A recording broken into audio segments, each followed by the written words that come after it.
Hey guys, welcome to another Local Growth Academy podcast. Micah McLean, and I'm here with Jaber Abdullah, who lives in Pakistan, and he's a fellow web designer. I don't get an opportunity to have too many other marketers on this podcast. I think I'm going to like this trend though, Jaber. I like what you do. I've seen some of your work; it's pretty good stuff. And I love collaborating with other agency owners and stuff like that. So, Jobber, welcome. You want to kind of give everybody like a quick brief of who you are? Awesome. So my name is Jaber and I'm also a web designer. And a little bit of background about me, like I started working when I was 13 years old. I got into the graphic design industry, started learning a couple of things with Photoshop, like tried experimenting few things. And then later on, I switched to video editing. I started my own YouTube channel, grew that to like 5K subscribers, sold that. And then after that, I got into SEO. So after SEO, I got into web design, and that's kind of like basically my journey. Right now, I'm 20 years old, and I'm still growing my web design business, just like you mentioned over here. So you've been in this you started at 13 and you're 20 now. You've been in it for 7 years. Yep. Yeah, it's doing great, man. It's pretty awesome. Yeah, I love it. My background is kind of all over the place too. Of how I actually started. I mean, I started in marketing, but I started in more traditional marketing. So I started in like the video side of marketing. Um, I was working for like an infomercial agency doing video spots and things of that nature. Years before I was doing like web and stuff like that. My wife, who's our lead designer, has been in web for over 20 years though. She's literally been making websites since since back when you had to manually code it when there was no other option. You know what I mean? Yeah. It's been a long time. Well, yeah, dude. So, I know we're kind of in a similar space too. You work with contractors. I work with contractors. So, what are some of the things that you are doing right now to kind of help your clients succeed? So for me, like as I said, like I went to SEO after doing a couple of things, and that's where like when I noticed like a lot of contractors need help as well with the web design because even if they get traffic to their website might not look good or it might not build that initial trust that a homeowner needs when they want to choose a contractor for whatever service they provide, right? So their website, first of all, it does not build any trust or it was not optimized for getting more conversions, getting more leads to the website, right? So that's kind of like where I now specialize in, and now I help my clients with that. So basically, I build trust with homeowners that are looking for their specific services. One of the things that I find really fascinating in this industry is like the same buzzwords are everywhere. You know, conversion rate optimization, build trust, SEO. You know, blah blah blah blah. Insert whatever other buzzword you want. But really, there's only like the top couple percent of agencies like really get results, and most everybody kind of sucks. Um, and sometimes sometimes clients will just have like a bad experience with one person. Maybe that person's actually really good, and then just something went wrong, like an accident or who knows what, right?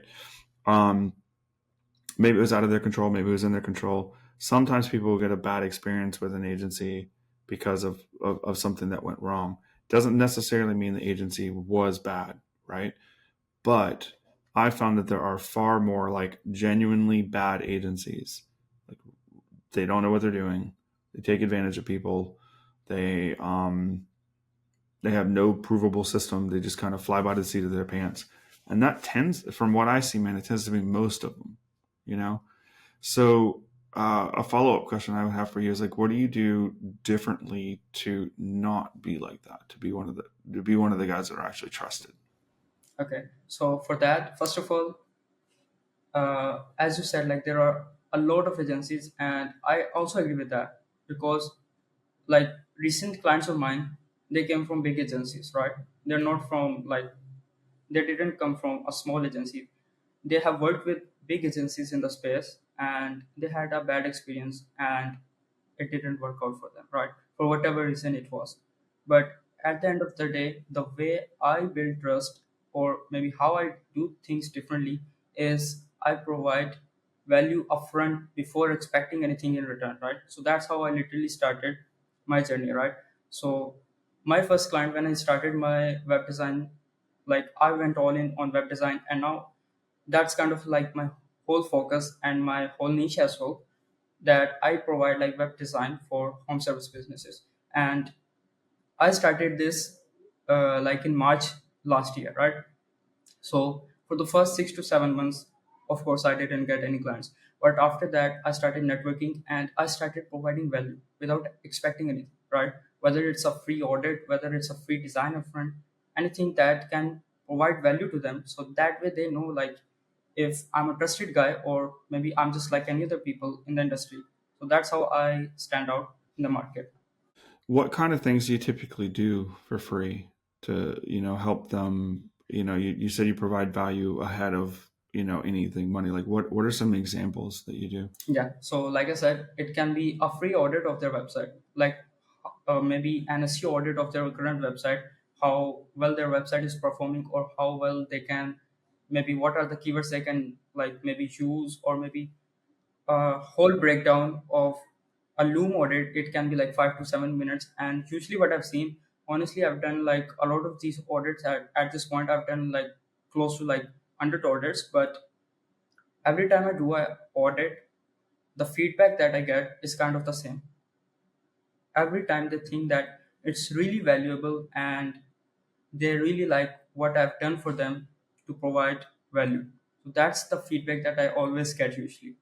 And it's maybe because like not everyone is like expecting like free stuff in the first place. And in the web design space as well, when there's like a lot of people as well, like I hoped on a meeting with a guy on a Google Meets call, and he said like literally why he came on a call with me is because first of all I produce content, and then second of all I provide value.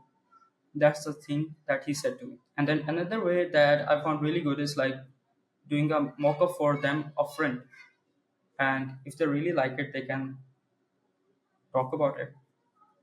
You talking about designing part of the site for free up front? Yeah, like a maybe a free mock-up upfront. Yeah, yeah. I don't, I think that's pretty cool. It's definitely not new. Yeah. I've seen tons and tons of company do it, but it's definitely a really good way, um, to showcase your work for one, and two, provide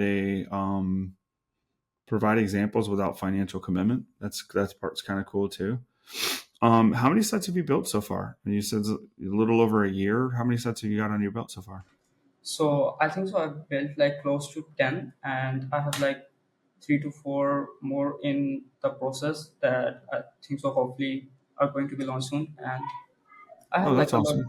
I have like a lot of people as well in the pipeline. So hopefully, we are like improving a lot. By every site I built, I'm trying to improve my process. I'm trying to like improve the outcome that we get. So yeah, that's kind of where we are right now.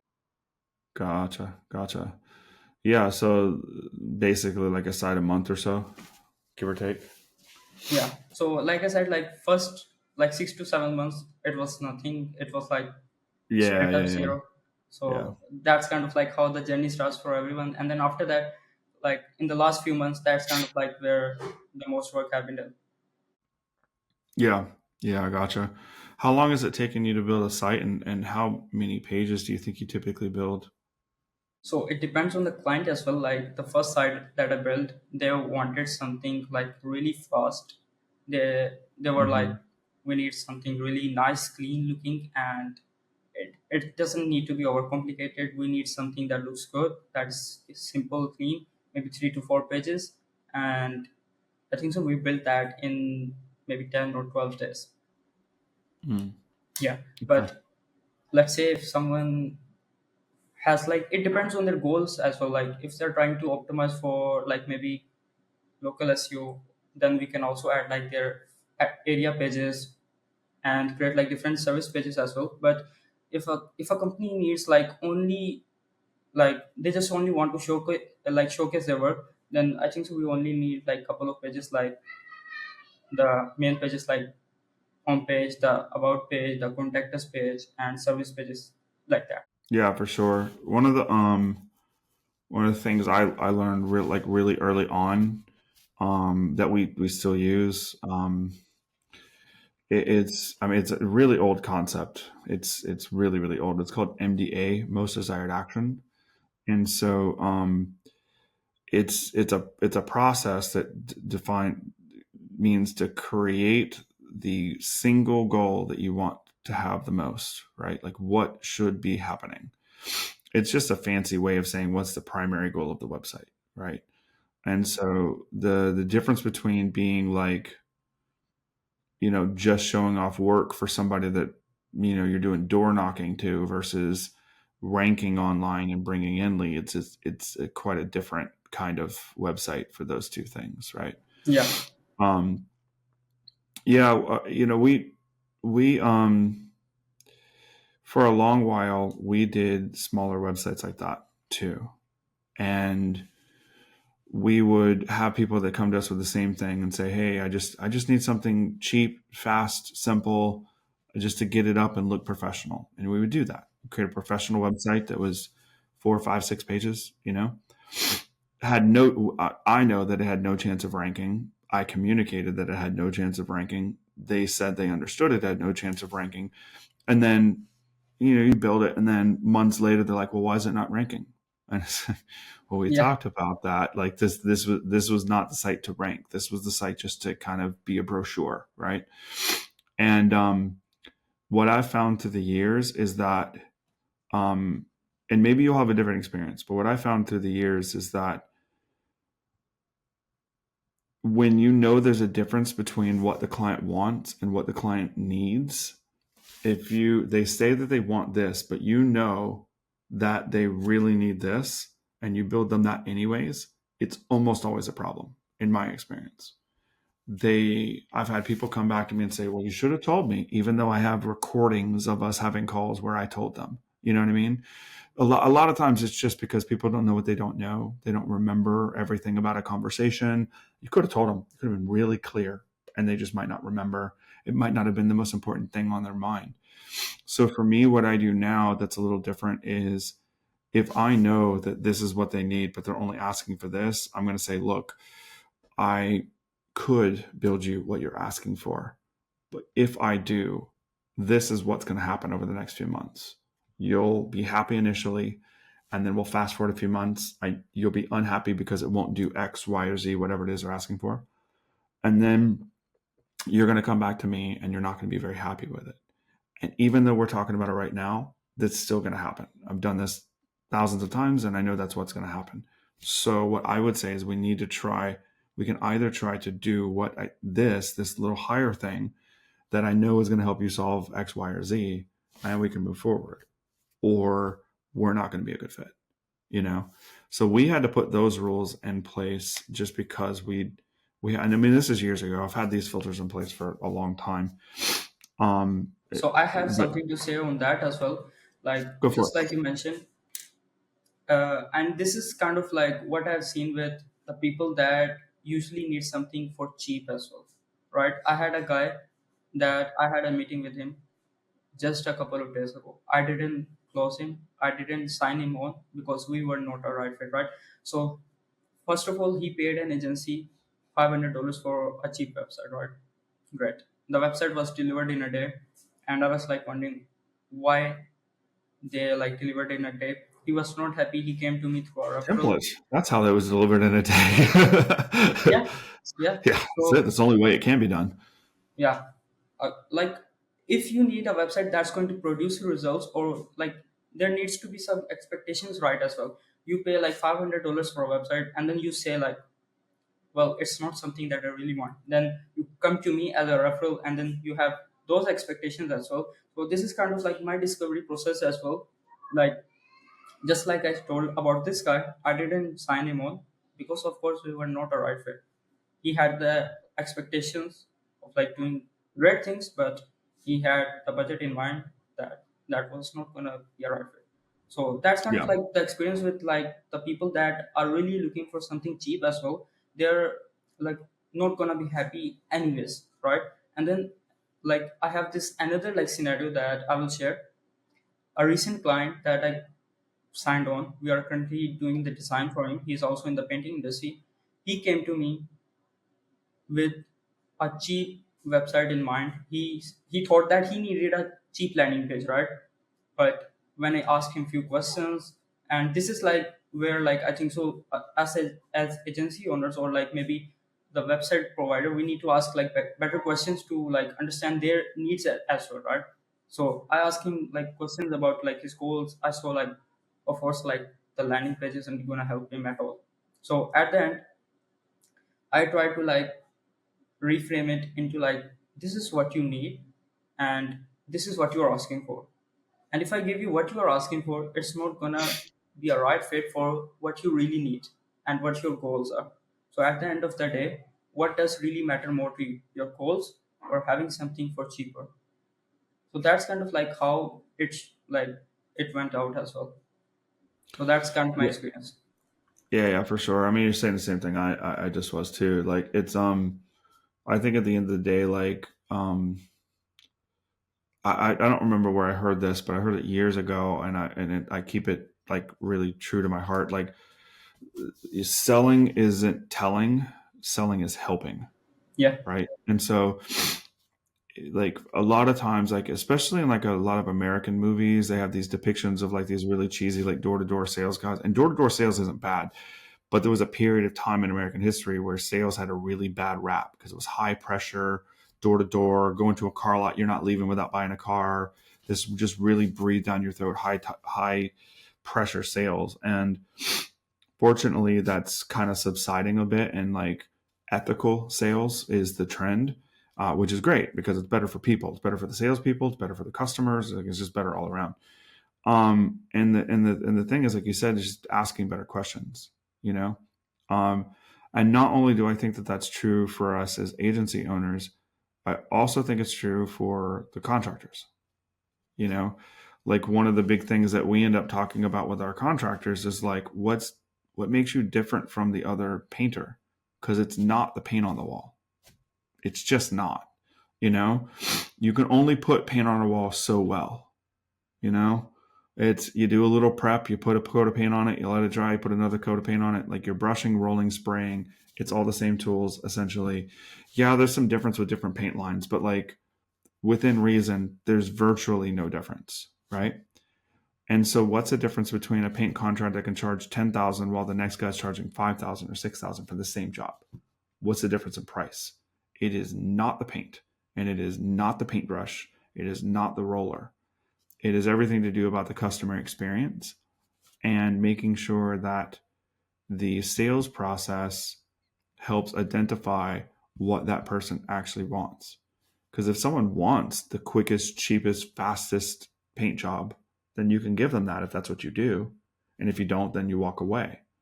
Or if you do a premium, high end, white glove type paint job, cool, then do that and charge a premium for it, you know? But you only really get to that point when you ask better questions, which is what you were just talking about, you know? So I Yeah. think if you can approach sales as not being sales, it's just helping people. And if I'm helping somebody, I just need to ask enough questions I can understand how to best help them. And then from that position, we are not really salespeople anymore. We are trusted partners because we understand what they want, what they need, and we can help provide a path to get there. Yep. And another thing, like just the same thing as you said, sales like isn't something that we do to people, it's something we do for people. Right. Yeah. Yeah. Yeah, exactly. I think, I'm at a point where I almost don't even use the word sales because like we tell we've measured this. We literally measure this. We tell approximately, it fluctuates a little bit, but it fluctuates between 80 and 90% of the people that come into our sales pipeline. Again, I don't really call it sales, it's like coaching, right? Consult pipeline. Almost all of them want to work with me or at least are inquiring about working with me. And 80 to 90% of them we turn down, right? And there's a lot of reasons for that. Some of them is, you talked about this a minute ago, like they may have a cheap price in their mind, and we can talk about the disparity between what they're asking for and what they want, right? No one's going to go buy a Honda Accord and try to run a professional Le Mans race with it. You know what I mean? Like there's a car for the job. A Honda Accord is a great car to get to and from work and save money, and a reliable family car. It is not a race car. It's never going to be one, right? So no one in their right mind would go buy a used $10,000 Honda Accord and try to run a race with it. No one would do that. You have to get the right thing for the right thing. So sometimes we see people come in, they want Google ads when they should be using Facebook ads, or they want a website when they really should be door knocking. That is one of the most common things, is what they expect out of the marketing channel doesn't align with the thing that they're asking for, right? Like for example, like fast SEO results. There's a few quick wins you can do in SEO. Like you can get Google Maps to rank a little bit, you get the website to Yeah. rank a little bit, but you're not going to dominate in a month. I don't care who you are, what kind of false voodoo promises you have. No one is going to take over the position number one in 1 to 3 months. If not from scratch, at least. You got someone that's position number 2 or 3 or 4, maybe. But if you're like a brand new thing, or someone that's like in the weeds and page 2 and beyond, you're not getting onto position 1 like that. And conversely, like, we have a lot of people come in, they just have like false understandings of like price and timeline and expectations of SEO, price and timelines and expectations of web, price and timelines and expectations of LSA or Facebook ads or Google ads or whatever, right? And so we'll try to steer them to the right thing based on their actual goals. And sometimes they're just like, no, this is what I want. I'm just find someone else to do it. So that's a thing. More often than not, though, it's a scarcity mindset issue that I see. Russell Peach and I have talked a lot about this in the past, and I know Russell talks a lot about when his coaching stuff and everything too. Is like the difference between like that person that's like, I want to save $1 on this one thing. I'm going to go do this thing myself so I can save a few bucks, versus the person that's going to be like, I'm just going to buy this thing because it's the best, and so I can go do something else that's a better leverage activity. That could be hiring a salesperson. It could be hiring an agency. It could be a software CRM tool or whatever, right? But the most common reason that we end up telling people no is essentially all they want to do is they want to have the cheapest everything, the cheapest labor, the cheapest SEO agency, the cheapest website, the cheapest this. And the cheapest very rarely is the thing that's actually going to work, I heard this cliche once, and I believe it to be true, is very often the most expensive thing you can do is be cheap, because if you're cheap, then you normally have to redo it a bunch of times until you get it right, or you can just do it right the first time and just be done with it. And I see, so you talked about like people buying $500 websites. I see that all the time, like all the time.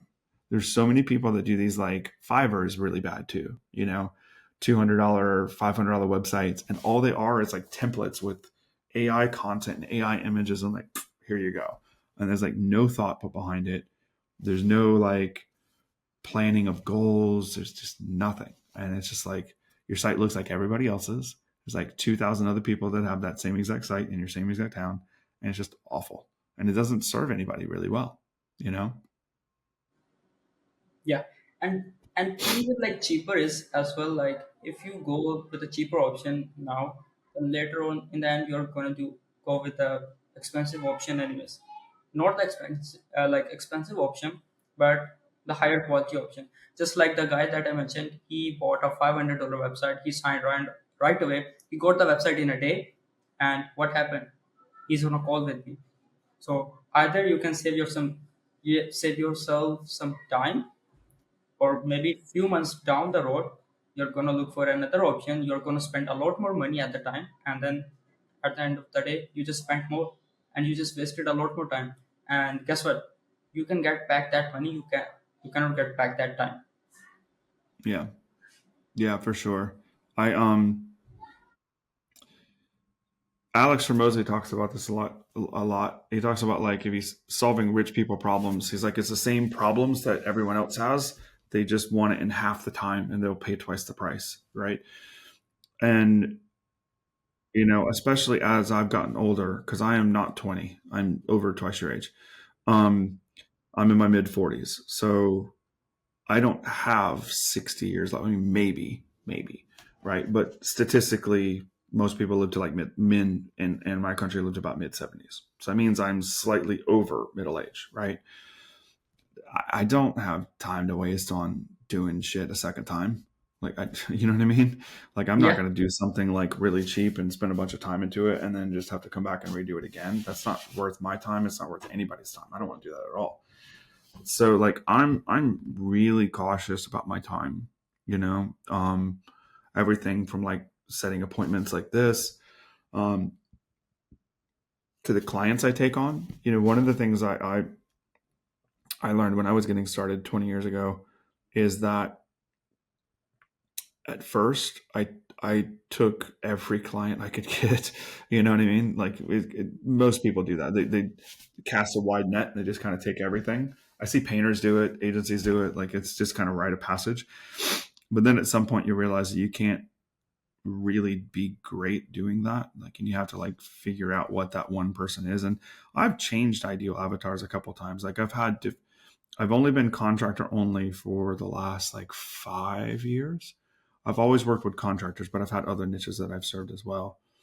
Um, but like for me, like raising that filter of like the people that I want to have on my team, the clients that I want to work with, like that for me is really, really important. We've fired lots of clients, for all sorts of things, but normally like behavior and treatment things.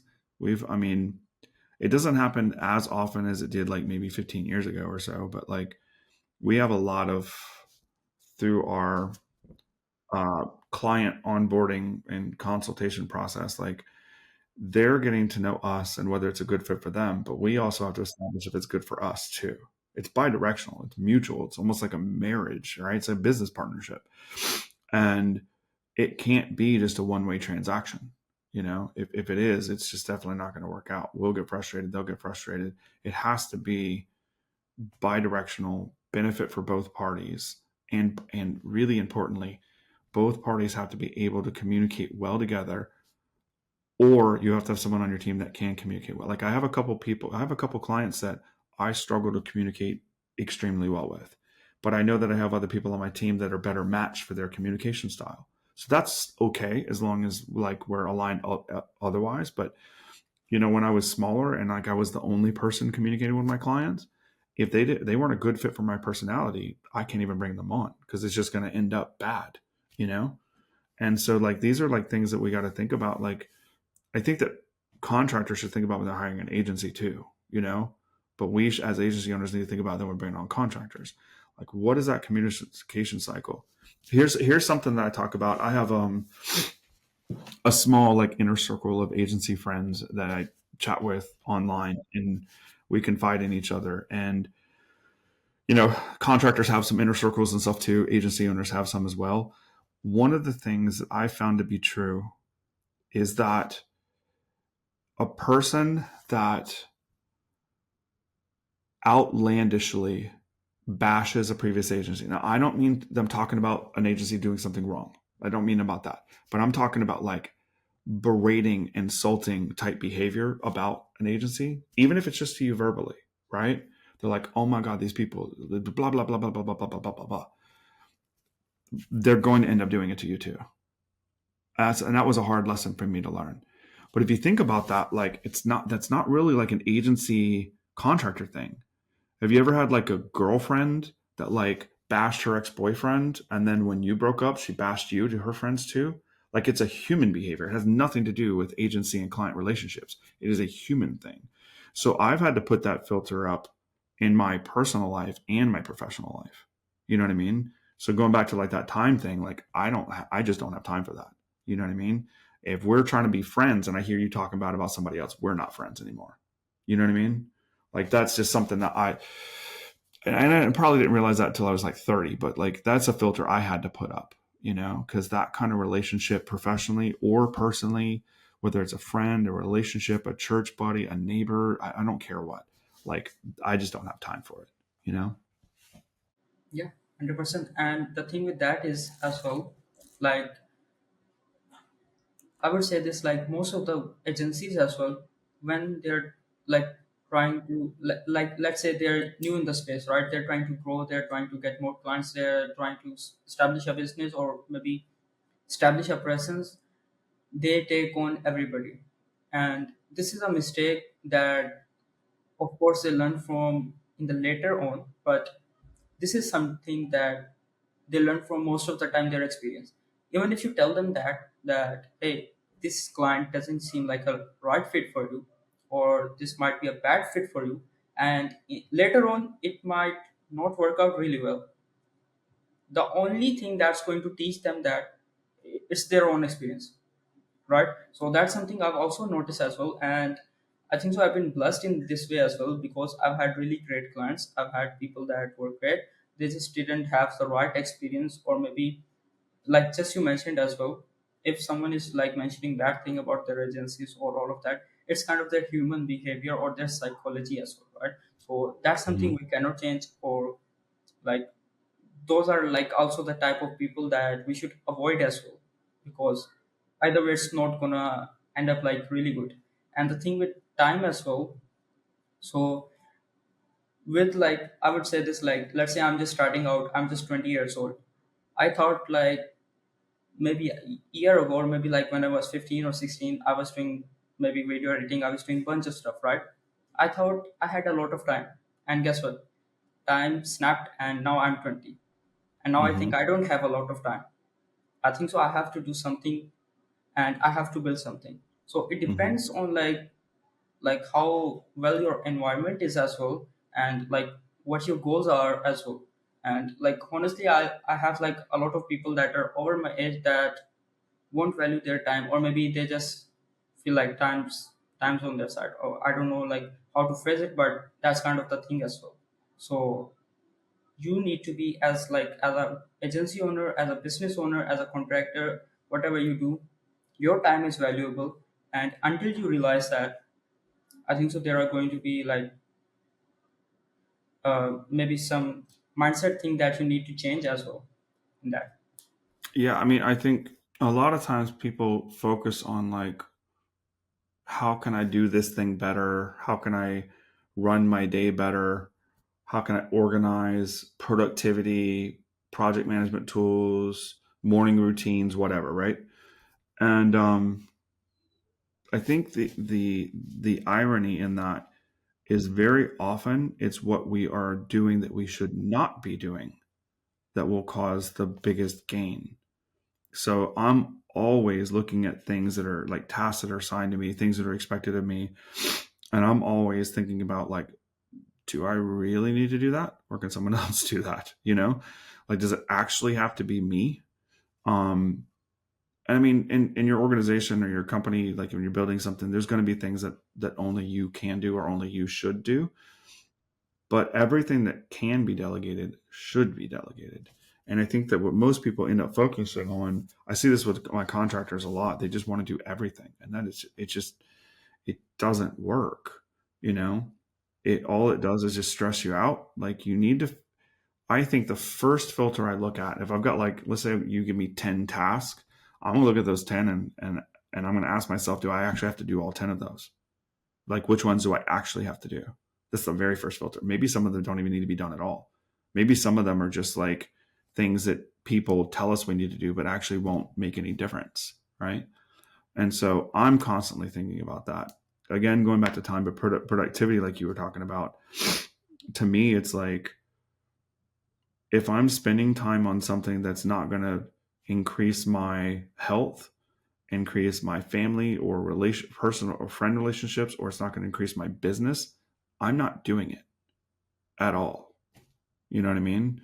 So it's got to improve myself somehow, my family somehow, my personal relationship somehow, or my work and work relationship somehow. If it doesn't cross one of those things, there's no chance I'm doing it.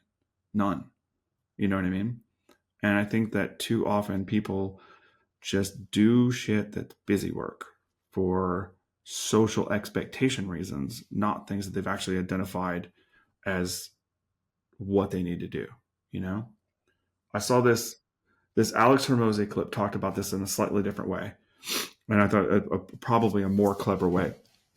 He says, like, if there's something that you're doing that you can't say why you're doing it, it's not your idea, it's somebody else's. That's pretty, that's what I'm saying. Like, a lot of times people just do things because there's social expectations, peer expectations, coworker expectations, family expectations. Does it actually mean it's beneficial? A lot of times, no. You know, I think we should, to to be better humans. Like, I think we should be respectful of other people's time, but we can't even, like, I can't respect your time if I don't respect my time. You know what I mean?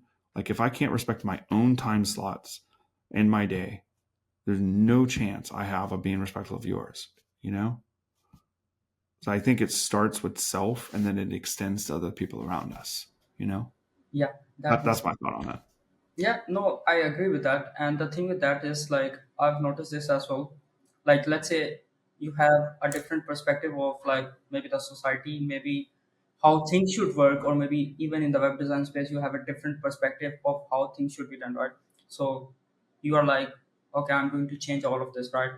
But at the end of the day, you cannot change anybody. At the end of the day, the change starts with yourself, right? So if Mm-hmm. you, like, let's say, want to change something, first you have to change yourself. Then later on you can try to change, like, maybe other things, all of that. But the real change starts with yourself. And with the thing with delegation as well, I think so, I've learned this a lot, that delegation is, like, really the key to success. Why? Because first of all, if you have the right people in the right place, and that's also another thing, like finding those right people. If you have the right peoples and right systems in the place, then all you have to do is, like, focus on the, like, highest productive task, like whether it's like increasing your health, it's increasing your maybe family relationships, or it's your business. If you have, like, right sort of, like, delegations, and as you said, like, with contractors as well, I've noticed this a lot as well, right? So there is going to be a contractor that's going to, like, do all of the stuff. He's going to be the accountant of the company. He's going to be the web designer of the company. He's going to be the SEO guy of the company. He's also doing the jobs. And guess what happens? He doesn't scale. And the thing I've noticed as well, it has to do with their goals as well. Like, few contractors I talked to, they had in their mind, like, they didn't had the growth mindset, right? And they were happy, like, being the one managing everything, right? So that's kind of like what I've noticed as well in the industry as well. There's a lot of nuance to it. I mean, everyone's gonna. There's, you know, a dozen, maybe more, like, right ways to scale, but there's like 10,000 wrong ways to. Like, there's a lot of really obvious things that will prevent you from scaling back, not being able to delegate, not being able to manage yourself, right? That concept you were just talking about, like, having yourself, taking control of yourself before you can delegate to others. It's like the habits of leadership, right? The first one is being able to master yourself. If you can't master yourself, you can't influence other people, right? You have to be able to do that first. And I think, that concept is like, you're the lid of the organization. Like, the better you become as an individual, the more influence you'll be able to have. The more influence you'll be able to have, the more people you'll be able to attract. The more people you can attract, the bigger your company can get, right? Because you can't. I mean, with AI, this is changing a little bit. But traditionally, like, if you wanted to build $1 billion company, you're going to have a big team, right? Sam Altman, I saw a video from Sam Altman, one of the founders of OpenAI. He had a video the other day where he talked about that we're probably, in the next 5 years, probably going to see $1 billion company with one person. And he's predicting that with the right AI tools, I know it'll be some sort of software service, of course, at that point, but with the right person, you could have sales done by AI, and support done by AI, and fulfillment done by AI. You know what I mean? Like, the whole ecosystem of an entire company could potentially be built by AI. if it's programmed well enough. And his prediction is that, soon, within the next, I think he said 5 to 10 years. I don't remember the exact timeline, but relatively soon, we will very likely see a company valued at $1 billion that has one and only one person, the owner, founder, and only one employee, that same person. But traditionally, and especially if you're thinking about like trades, that's not happening. You know what I mean? And not until the point where like you can have robots, you know, like there's a point where like, that old iRobot movie with Will Smith, if you get robots that can paint houses or install roofs or pour concrete or something, maybe. And if you had AI doing marketing and sales, like I think it's gonna come, right? I think it's gonna come faster than we think. And I think but I think like, what we do is gonna be faster at risk than trades. It's like what we do right now, we use a lot of AI to assist our job, but at some point it probably can do it all by itself, right? And so now I'm not saying it's going to be in like 6 months or anything, but there's going to be a point where like the teams that are leveraging AI a lot is going to allow them to do more, do it cheaper, do it faster, do it better than giant teams, you know? So I think that's it's kind of in this weird precipice, where like, yeah, we want to build teams, but at the same time, I don't even think I want to have like a 500-person team. Like, you know what I mean? Like that I don't know that that's the right move. I think the right move is having really good leaders in place and being able to leverage technology as much as possible. You know, that's where we're headed and what we're doing and what we're investing time and money into. Minutes before we even started this podcast, I'm over here chatting with AI, having it run all sorts of stuff for different things. You know what I mean? Like I have, I probably use AI on average 3 to 4 hours a day. You know, um, we are using AI. We for reference, anyone listening in, we still are manually making websites and stuff, but it's we use it for market research, for SEO strategy, SEO research, local area research, keyword research, helping to understand like what the real big thing that we use it for is like finding the areas and the right keywords and understanding who's ranking in the top 5 of a given area for whatever they do, and then analyzing all of those sites and giving us a strategy that we can deploy to be better than those people. And like that's something that you or I have enough skills where we could sit down and do that manually. I can search for painter near me in some small town in Wisconsin, and I can find the top 5 people there, and I can analyze their sites and which pages they have and what they write. I could analyze this. It would take us weeks to do it. You know, all the pages, all the content, all the strategies, all the backlinks, all the profiles, all the pages, all the words. Like it's a lot. And so we've been doing not just like ChatGPT, but deploying AI agents, which an agent is just where like it'll run and do things automatically for you. Like you don't have to continue to ask it questions. It just does big things on repeat. And so we have AI agents now that are deployed in various areas of our business where we're monitoring those kind of things with AI agents, and it's telling us like in real time what we can do to improve. And this is something like humans would do, like SEO professionals would do, but they just have to do it all manually. To do searches and say who's on top today, you know what I mean?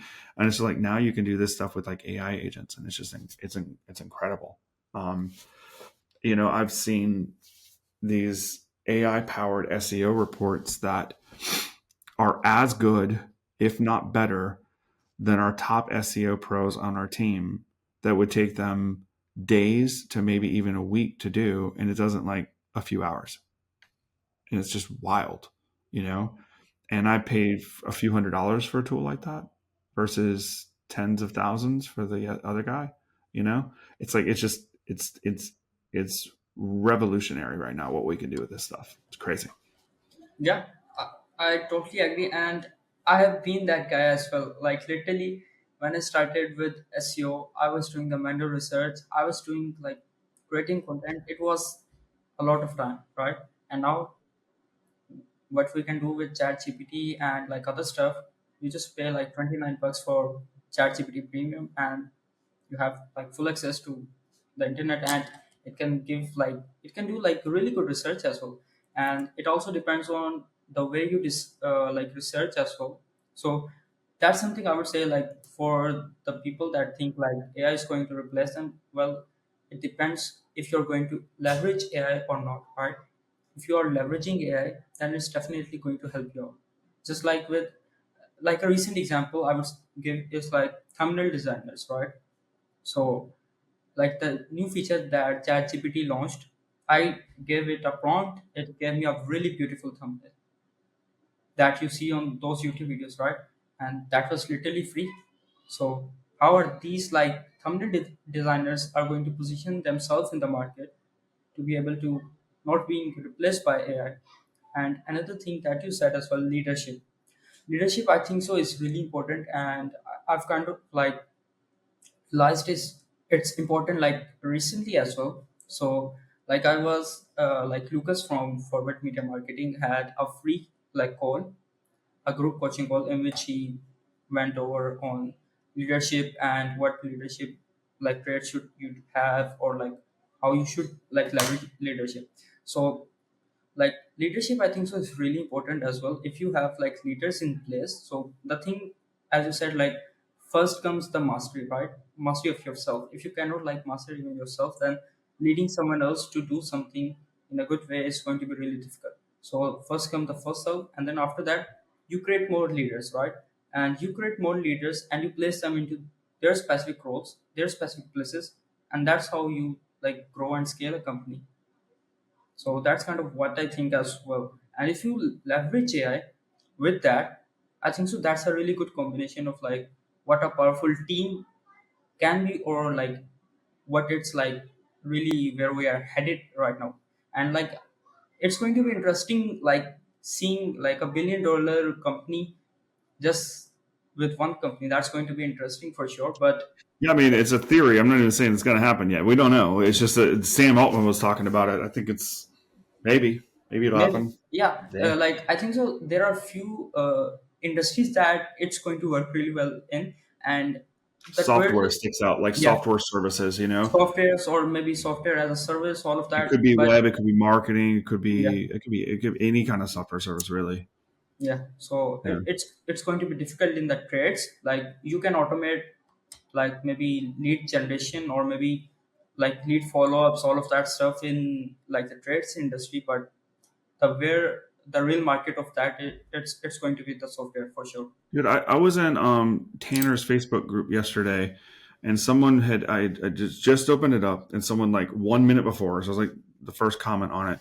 A painter went in there and was like, "Hey, does anybody have any like email templates? I want to use email blast and drip jobs, and I to be able to keep it to." It's like, dude, ChatGPT, just tell it what you want. Like he listed what he wanted this template to do, and I was like, if you just take that exact thing and just put it in ChatGPT, you're gonna have a better template than anyone in this group, including me. You know what I mean? Like, I mean, you can personalize and tweak it from there, but like, it's fast and it's good. It's crazy good. You know, um, I don't think you know. I remember every once in a while I'll still have conversations with people that like are like, oh, I've never built a website. I have a couple of those. It's not often, but I have one. I've probably had like two or three this year. So someone will hit me up and be like, oh, I see you online and you build websites. I never built a website for myself. Like I've been in business 20 years. I'm like, really? Never? And you're just thinking about this now? But most people have some sort of social media, a website. A website might suck, but they'll have a website, right? And then, but imagine when the .com was like first a thing. Like, and I mean, that was before you were born. You're only 20, so you don't like, but late early 80s to the 90s, like .com was like coming out. But then like in the late 90s, it started getting really popular because internet started getting faster and more affordable. So about like 95, 96, all of a sudden like regular everyday Americans started being able to have computers, because in the 80s they were ridiculously expensive. And you didn't have a computer in your home unless you were very rich. But in the mid 90s, if you could afford a car, you could afford a computer, you know? And so a lot of people had computers. And I mean, heck, if you could afford a nice television and entertainment center, you could afford a computer. They were similarly priced. And so like the connection started getting faster, computers got cheaper, and all of a sudden, like, you got Yellow Pages, phone book with all your businesses in it, and then you got this. And at the beginning, like everyone's like, I'm not getting on that .com, I'm not building a website. And you had plenty of trades that did that for a while. And then all of a sudden they wake up one day and they're like, why can't I get any business? All of my repeat clients, they've all like, they don't hire me anymore. I can't find anybody else. No one, you know what I mean? And it was just like, all of a sudden they just can't get work. It's because when the .com was in front of them, they didn't act, right? You and I both know that like one of the major SEO factors is time, right? Quality is a big one. Content, backlinks, all these other buzzwords. There's a ton of schema. There's 1,001 buzzwords around it. But one of the unarguable biggest factors that you cannot fake is time. If you have a crappy website that's been on Google for 5 years and you go build the biggest, baddest website yesterday, that crappy website still beats you, no matter what. Doesn't matter what you do. Now, there's a point where it will overtake it. It doesn't have to necessarily wait 5 years, but time is an unavoidable big thing. So like, the companies that have had websites for 5, 10, 15, even 20 years. I got my oldest client just celebrated his 20-year anniversary. Had a website since day one. Filled out his LLC, bought a domain, put a site up. It was a crap site. It iterated a couple times before we started working together and we built him a site. But he's literally been in business 20 years, a painter, 20 years, had social media and a website the entire time, right? He dominates his industry or his area, dominates it. No one comes close because he's been there for 20 years. Next closest guy is like half that, And even if that next closest guy did a little bit better on web, which he's not, but even if he did, it still probably wouldn't win because he's been there for 20 years, And so I think that if you take that same concept to this AI stuff that's happening now, the companies that use and envelop AI fast are in 5 years going to still be relevant. And the people that don't are going to wake up one day and not understand why they can't get jobs. I think it's the same thing all over again, if not more important, I think. Yeah, it's kind of like the same trend, I would say. And also, like the guy that you mentioned has had the website for 20 years.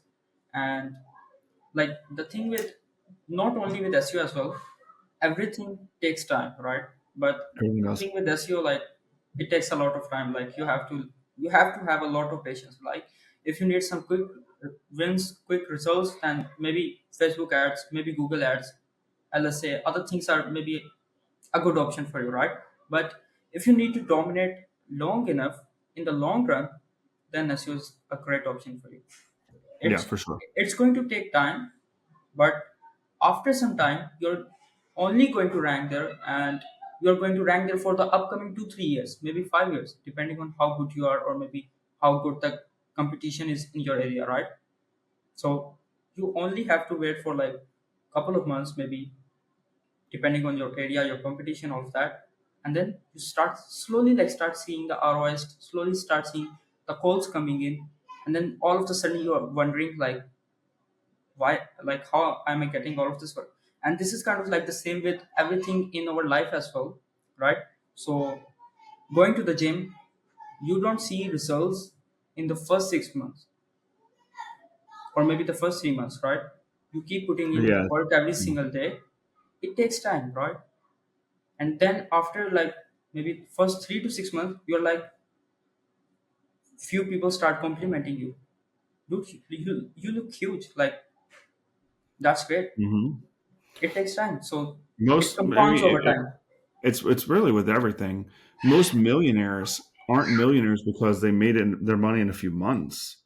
They made healthy profits over an extended period of time, and they spent less than what they made, and they saved a good portion. And if you do that month after month after month after month, and fast forward years on the line, you should be a millionaire.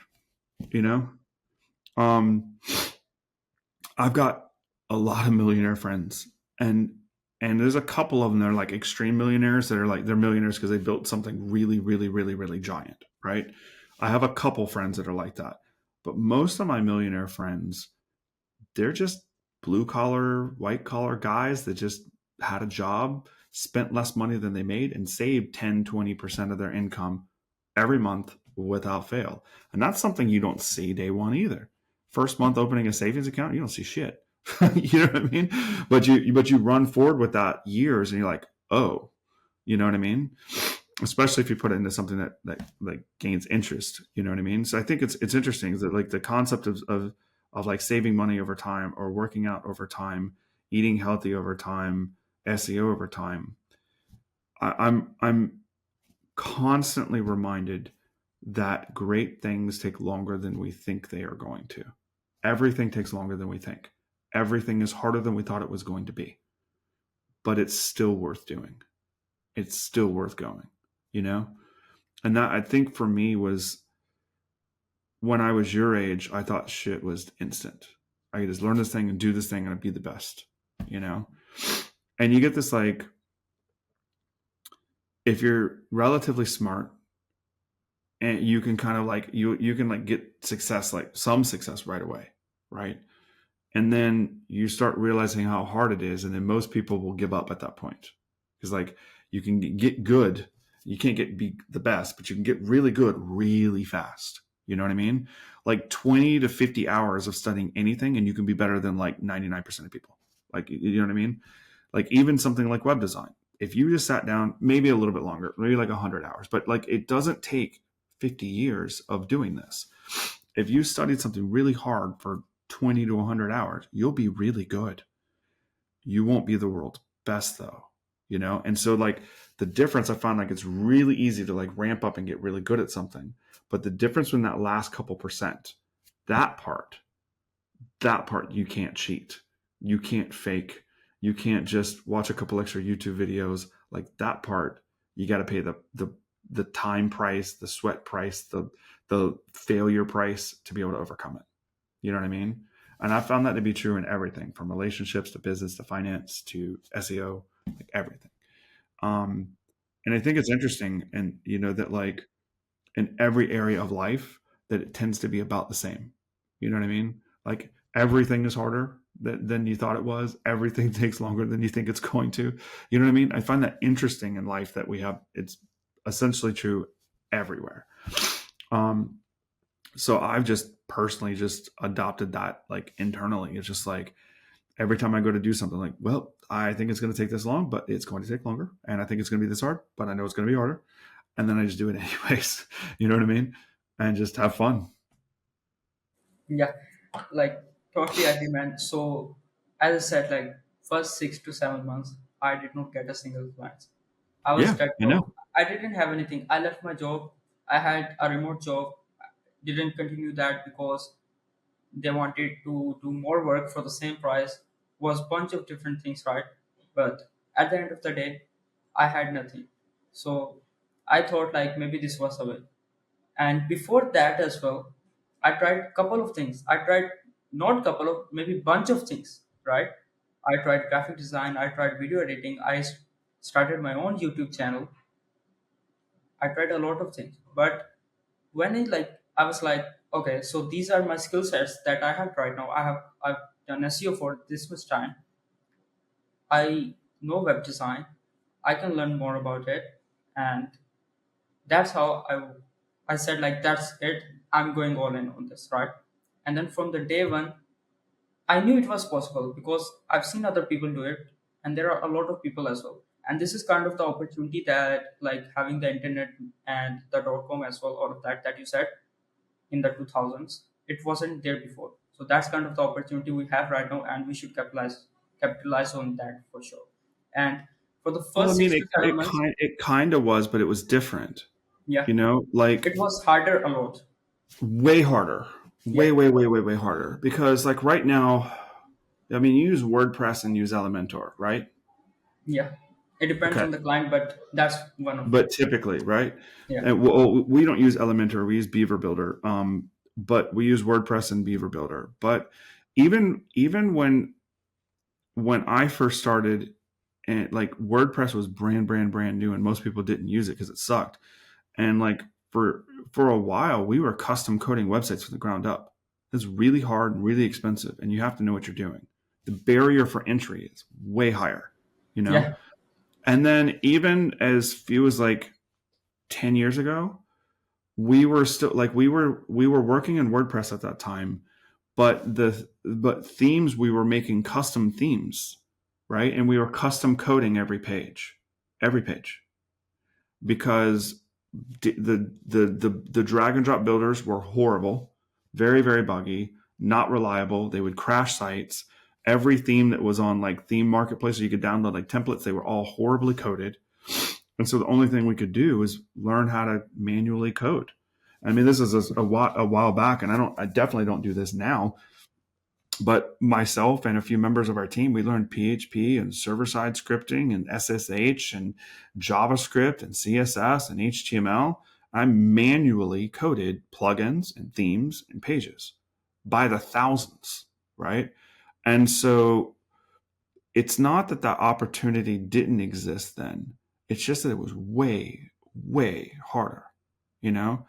Like that part, like what happens now is, like WordPress, for example, like WordPress is an open source software, and there's thousands of contributing members that have developed little snippets of code over Yeah. time that have made it better and better and better. It's not one person that built it. It's thousands, tens of It's a thousands. whole community, I would say. It's a huge community, right?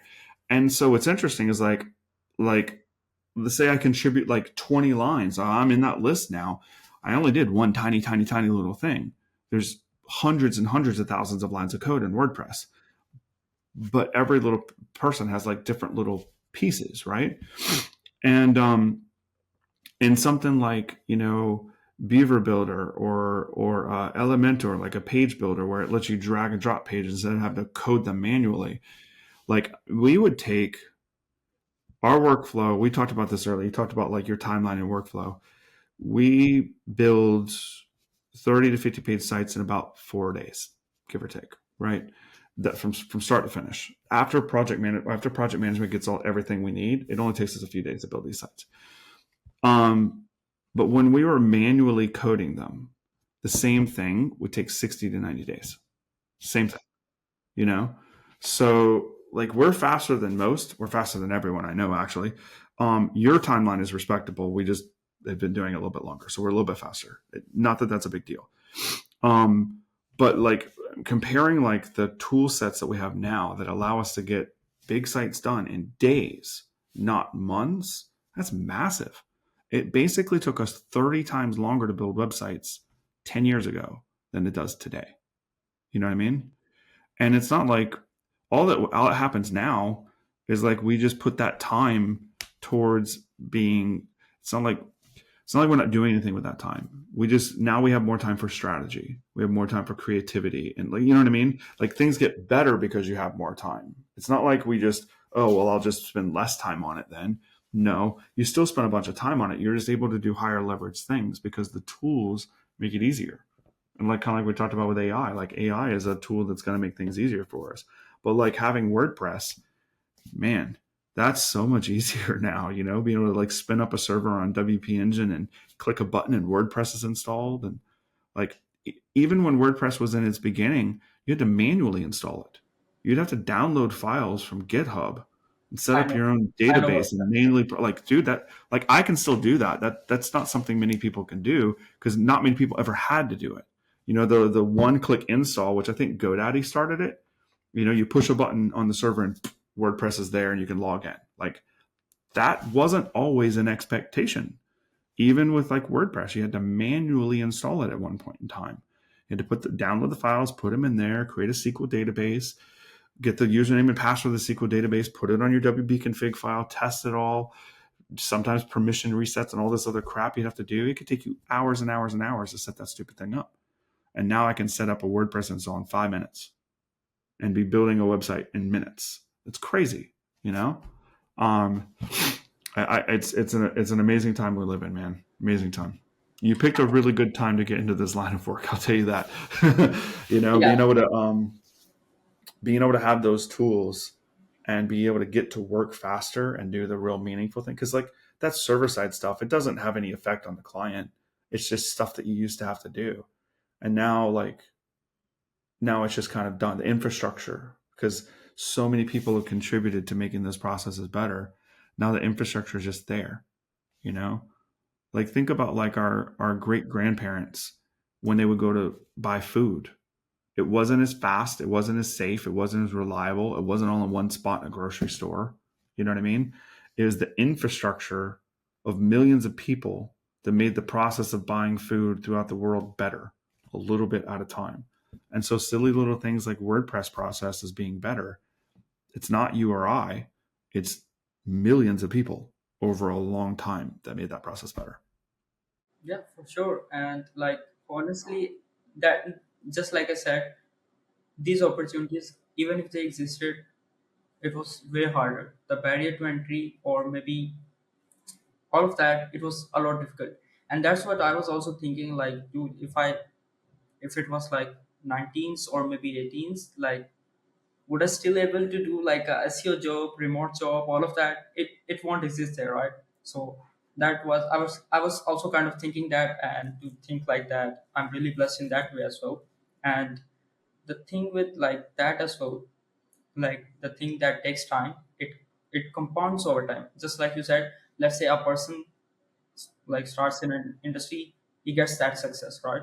And then he thinks it's way harder. It drops down. So the only the 1%, and then there's the other guy that starts. He keeps doing it. He doesn't see anything, and then there's a slight result. He slowly starts seeing some results, right? So after a few time, like at the end of the day, if you're consistent with it, the both guys, the both guys are going to the same place, right? But the one that's consistent, the one that doesn't fall off, and the one that doesn't like leave even if it doesn't see any results, that's going to make the, I think so, the more difference as well. Just Yeah. like I have like one guy with me as well, he started with the same time, with the same tools, both of us, but he didn't have like kind of a, like maybe 3 to 4 years of experience in like working in the industry, but he still hasn't done anything, but he's still consistent. And I think so it's more than like what anybody out there can do. Like being consistent for this much time, it takes a lot more like patience, it takes a lot more like gut as well, and being willing to like do more as well without like expecting anything like in return. That's I think so really hard. That's why I think so like business itself is really hard as well. Having like that job or maybe that security, that kind of like, that's why most people rely on that. And I don't think so like that's bad, because everyone has their own specific roles. But that's kind of like how it happened with me as well. Like first, again, 6 to 7 months I got nothing, and then even after I closed like first few clients, it wasn't like the consistency like wasn't there, right? Even after that, for like 2 3 months, again I had nothing, and then now it's slowly starting to pick up. So that's kind of the thing and as and well. you'll have other drop offs too, man. Like it doesn't stop, man. Like one of the I think most important lessons in business to learn is like every day is not necessarily better than the day before.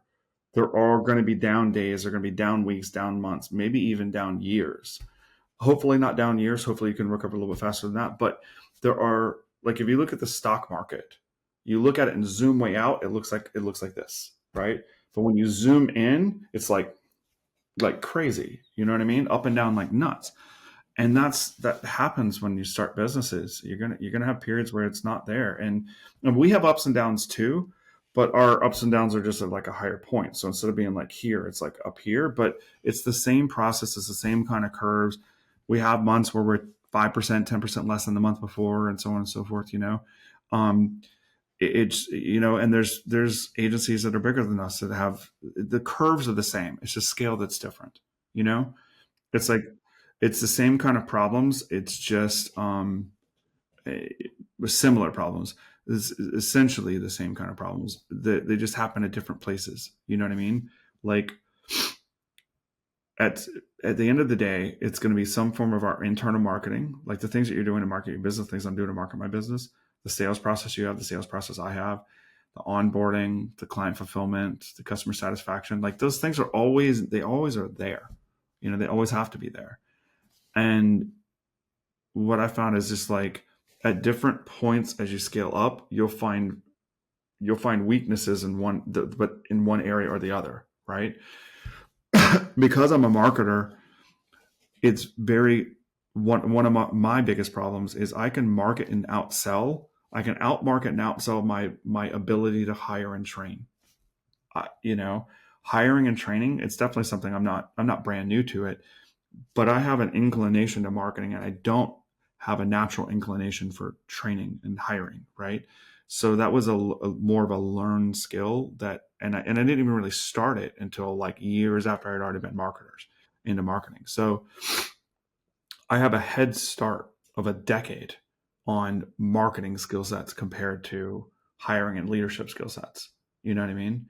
And so there's a disparity. Like if I give my leadership everything it's got, it's at this curve. If I give marketing everything it's got, it's a bigger curve. And so we very intentfully I have to very intentfully shift my focus away from marketing and sales into product, leadership, customer satisfaction, and those things. You know what I mean? I have to focus on, are we doing the best thing we can for the client? Am I leading the team as effectively as I can? Am I showing up every day for my team and for my clients? Those are the things that I have to intentfully try to do. You know what I mean? But there was a point where I had to intentfully think about the marketing, and you're at that now because you're within your first couple of years. Typically, within your first 2 or 3 years, there's a lot of like the marketing sales process that kind of goes all over the place. Like you said, stick with it, man. Be consistent. You'll be through it, and then all of a sudden you're going to have more clients you know what to do with, and then you're going to have to shift gears on smoothing out operations and fulfillment because you know what I mean. At that point, you'll be outselling your fulfillment too. You know, it's a very predictable kind of problem that tends to happen. Yeah, 100%. And like I think so I'm like kind of getting there, but I think so it's not that quick, but it takes time for sure. And I think so I wanted to touch something that I kind of forgot, like the leadership thing. I think so like you mentioned, yeah, the bigger curve in that. So that's something where like your skills are as well. Like for example, like couple of years ago, podcasts weren't really a thing, right? Content creation weren't really a thing, just like how it is right now. So it's a newer skill set, right? So most businesses won't adapt to it, and the ones that do, they're going to be the ones that are going to have a maybe a bigger impact or maybe a bigger difference in the market as well. Like just like I said, like when we started this, I had a guy that hopped on a call. He said like, I saw your content. The only reason that I got on this call is because out of the thousands of other web designers out there, you are the one that I saw created content, and I see like you provide value. So you see like how it's a really different skill set. And honestly, when I was starting out, I'll tell you this, like I had really crappy like English. I couldn't like even communicate properly. Like the first client that I signed on, the first meeting that I had with him, I just tried to go like get my point through to him, right? That was the case with me. And like being on camera, if I would like go back, I would have done it like more efficiently. But when I was starting out, honestly, showing myself on the camera, that was a huge thing for me, right? Hmm. And now I'm here having a conversation with you, being on the camera, being in front of people that are probably going to listen to this and hopefully like find some value in it. But things change, right?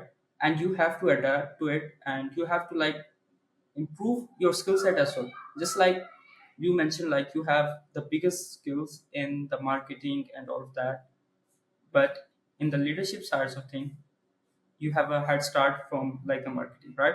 So that's kind of like what I've experienced as well, and that's kind of like where I'm like growing as well. Like after like I got the content creation done, I improved my like communication, all of that. I would like get on calls, like being delusional I was, like, because of course I didn't know like how business went. Like whenever at the end of the call, I had a great call, and I remember this call like specifically. The guy said, okay, let me just talk to my wife, let me just tell her all of this. And I was like, okay, maybe that's a deal that's closed. But after the call, I tried following up, I tried all of this, but he didn't came back. So I kind of like started exploring sales as well, like why like people do this, or maybe what's the psychology behind that, all of that, like what's their real objection. And so it's kind of like evolving yourself. Like there are going to be different stages, and at different stages or maybe different scale, you're going to have to adapt or maybe learn or improve your different skill set. And that's the thing, like that's going to like help you go to the next level as well. So that's kind of what I think. Yeah, I agree, man.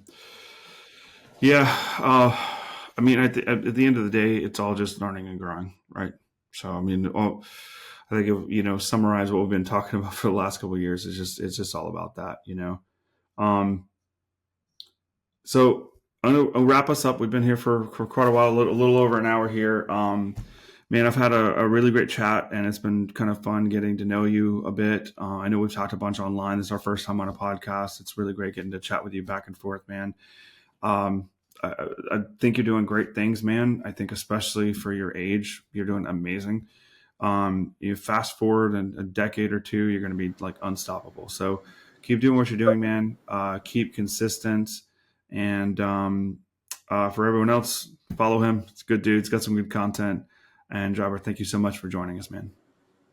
Really appreciate that. Absolutely, man. Bye, everybody. Talk soon. Hey, if you found this video helpful, please like and subscribe. If you're looking for help growing your contracting business, I invite you to join my free community. In there, we go live with amazing trainings, share resources and downloads, plus you get free help from me and from peers. That link is down below to join, and we'll see you in the next video.